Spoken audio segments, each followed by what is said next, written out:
It's red time, and red time is story time. Last week, we read Dora's Eggs. We're going to reread it again today. Dora's Eggs. Look at all those eggs. Dora's Eggs. Dora was sitting on a nest of eggs. They were shiny, brown, and smooth to touch.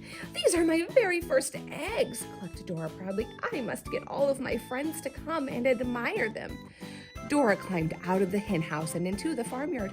"Who shall I visit first?" she wondered. "I know, I'll go and find Debbie Duck." Dora hopped over the fence and across the field until she reached the pond. "Hello, Debbie," she called. "Would you like to come and see my eggs?" "I can't come now," quacked Debbie. "I'm teaching my babies how to swim." Dora stood watching the ducklings splashing around and learning to paddle. Somehow she felt a bit less excited. "My eggs are nice," she thought, "but those fluffy ducklings are much nicer." Dora was just a little sad as she trotted over to the sty to visit Penny Pig. "Hello, Penny," she chuckled. She clucked. "Would you like to come see my eggs?" But Penny didn't hear her. She was having too much fun tumbling around with her wiggly piglets. Dora gave a sigh. "My eggs are nice," she thought, "but those wiggly piglets are much nicer."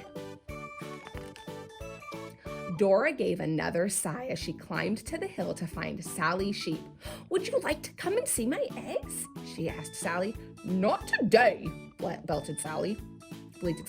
"I'm too busy keeping an eye on my lambs." Dora looked at the lambs frolicking in the field. She felt rather gloom. "My eggs are nice," she thought, "but those playful lambs are much nicer." Very sadly, Dora walked back to the farmyard. On her way, she bumped into Daisy Dog. "Hello, Daisy," clucked Dora. "Would you like to come and see my eggs?" "Sorry, Dora," barked Daisy, wagging her tail. "I can't come now. I'm taking my puppies for a walk." Dora was beginning to feel quite miserable. "My eggs are nice," she thought, "but those cute little puppies out for a walk are much nicer." In the farmyard, Dora stopped at the cowshed. She wished she felt happier. Perhaps Clarissa the cow would cheer her up. "Would you like to see my eggs?" she called. "Shh!" mooed Clarissa softly. Nodding at the straw snuggled up by her feet was a newborn calf fast asleep. Dora wanted to cry. "My eggs are nice," she whispered, "but that little calf all snuggled up is much nicer." Dora walked back across the yard in the sunlight and climbed into the hen house. Her eggs were just as she left them, smooth and brown and very still. "My eggs are nice," sighed Dora, fluffing her feathers, "but everyone else's babies are much nicer." Very sadly, Dora settled herself down onto her nest. Crack! Dora jumped up in surprise. "Oh no," Dora cried, "I've broken them." Tears began to roll down her face. They splashed onto the nest and over the cracked eggs. As each tear fell, the cracks grew wider and wider until suddenly up popped a fluffy head and another and another.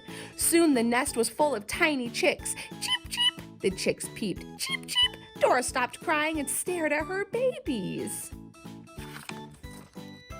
It didn't matter that the eggs were broken. The new chicks were everything Dora had ever wanted. Proudly, she strutted out onto the farmyard. One by one, the chicks followed her. All the animals stopped and looked. "Why, Dora," quacked Debbie, "they're as fluffy as my ducklings, and wiggly like my piglets," winked Piggy, "and playful as my lambs," bawled Sally. "And you can take them for walks just like my puppy," barked Daisy. "But best of all," mooed Clarissa, "your chicks can snuggle up to you like my calves snuggle up to me." "Cluck," said Dora, happily agreeing with her friends. "My eggs were nice, but my chicks are much, much nicer." The end.